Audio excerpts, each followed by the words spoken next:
In this video, we're going to show you how to install 20+ Lethal Company players on Lethal Company. So, um, there's an update that you can play with more than 4 players now, because at the beginning, Lethal Company you can only play 4 players, right?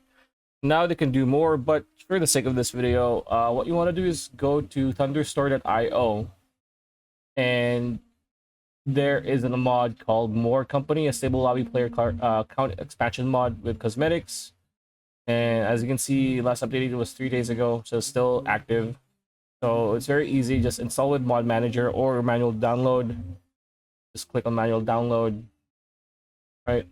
And you need to also download this pack here, because it needs, this mod needs this. So as you can see, it's already downloaded, and you just put it in the Lethal Company folder on Steam. I don't have the game, but this is the mod you need.